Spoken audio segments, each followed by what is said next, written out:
সারাদিন অফিসের কাজ, মিটিং, বসের চাপ আর জীবনের নানা দায়িত্ব কাঁধে নিয়ে রিয়াদ যখন রাতে বাসার পথে হাঁটছিল, তখন তার মনে একটাই আশা, ঘরে ফিরে একটু শান্তি পাবে।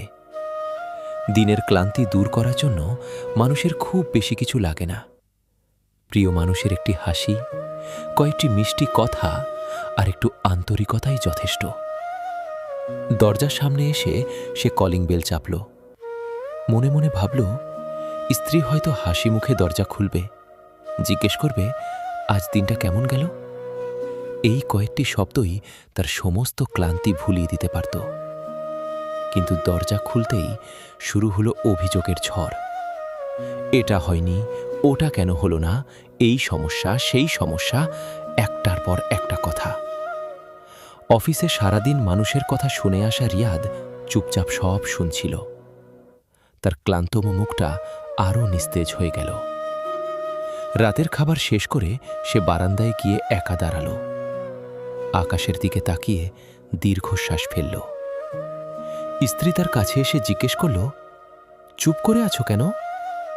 রিয়াদ মৃদু হেসে বলল, জানো, বাইরে মানুষ রোজগারের জন্য যুদ্ধ করে, সারাদিন পরিশ্রম করে, অপমান সহ্য করে, দুশ্চিন্তা নিয়ে বেঁচে থাকে।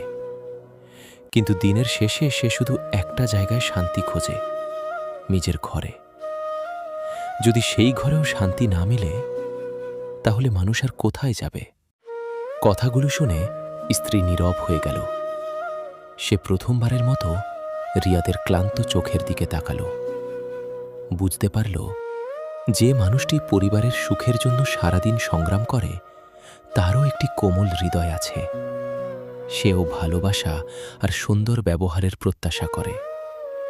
সেদিনের পর থেকে তাদের সংসারে অনেক কিছু বদলে গেল।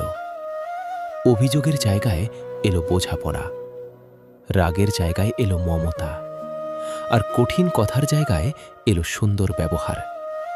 কারণ তারা দুজনেই বুঝতে পেরেছিল, সংসারের সবচেয়ে বড় সম্পদ টাকা নয়, সুন্দর আচরণ। আর দিনের শেষে একজন ক্লান্ত মানুষের সবচেয়ে বড় প্রয়োজন হল নিজের ঘরের শান্তি।